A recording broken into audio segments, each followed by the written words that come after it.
ఇక ఇంతగానం హడావిడి చేయడం ఎందుకు మీ నాయకులందరూ? చేసుకొనివ్వండి, అరెస్ట్ చేసుకొనివ్వండి. చెప్పండి. ఇప్పుడు అక్కడ ఉన్న ప్రజాధనాన్ని దుర్వినియోగం చేయడం అనేది తప్పు. ఎంత మంత్రిగా ఉన్నా కూడా 2,00,00,000 నుంచి 3,00,00,000 వరకే మీ లిమిట్. 3,00,00,000 దాటి మీరు ఏదైనా చేయాలనుకున్నప్పుడు ఖచ్చితంగా మంత్రివర్గంలో మాట్లాడి చర్చించి డెసిజన్ తీసుకున్న తర్వాత మీరు అవి రిలీజ్ చేయాలి. మరి ఎట్లొచ్చినాయి ఈ 44,00,00,000 ఎట్లా ట్రాన్స్ఫర్ అయినాయి? మీరు కూడా చెప్తున్నారు కదా, ట్రాన్స్ఫర్ అయినట్టుగా మీరు కూడా చెప్తున్నారు కదా, మీరు ఒప్పుకుంటున్నారు కదా. కానీ ఇక్కడ అంశం ఏంటంటే ఈ కార్ రేసులో ఏమీ అనడానికైతే లేదు. అక్కడ వాస్తవంగా 100% తప్పు జరిగింది. మీరు ఒప్పుకోవాలి, ఒప్పుకోండి. సో అరెస్ట్ అవుతారు, ఏమవుతుంది? గొప్ప గొప్ప వాళ్ళకే తప్పలేదయ్యా, గొప్ప గొప్ప వాళ్ళకే తప్పలే.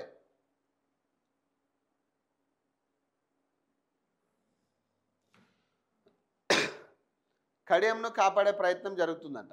ఈ కడియంను ఇప్పుడు వాళ్ళు ఆల్రెడీ పార్టీలో జాయిన్ అయిన వ్యక్తులు, ఇక వాళ్ళని కాపాడుకోవాల్సిన వాళ్ళ బాధ్యత, అది కాపాడుకోవాల్సిన బాధ్యత ఇక కాంగ్రెస్ పార్టీకి ఉన్నట్టే. ఇప్పుడు కడియంనైనా దానం నాగేంద్రనైనా వాళ్ళు వెనకేసుకు రావాల్సింది. ఇక వాళ్ళ పార్టీ నాయకులు ఇప్పుడు వాళ్ళనే కాదు 10 మంది కూడా అంతే. మళ్ళీ 10 మందిలో కొంతమంది మీడియాతో మాట్లాడుతూ మళ్ళీ నేను పార్టీ మారినట్టుగా ఎప్పుడు చెప్పినా అంటున్నారు కొంతమంది. ఇట్లాంటి పరిస్థితి ఎందుకు? గెలిచిన తర్వాత గెలిచిన తర్వాత మీరు మీరు ప్రజాక్షేత్రంలోకి రండి. నిజంగా మీరు చేసింది కరెక్ట్ అయితే ప్రజలే తీర్పిస్తారు మీకు. మళ్ళీ దోపిచ్చులు అట్లా ఎందుకు? పాపం మీ నియోజకవర్గ ప్రజలు కన్ఫ్యూజ్ అవుతూ ఉన్నారు, మిమ్మల్ని ఎమ్మెల్యేగా పిలవాలా లేదా అని. అసలు మీకు ఎవరి గురించి చెప్పుకోవాలి, ఏ సమస్య గురించి చెప్పుకోవాలో అర్థమవుతలే ఇప్పుడు ప్రజలకి.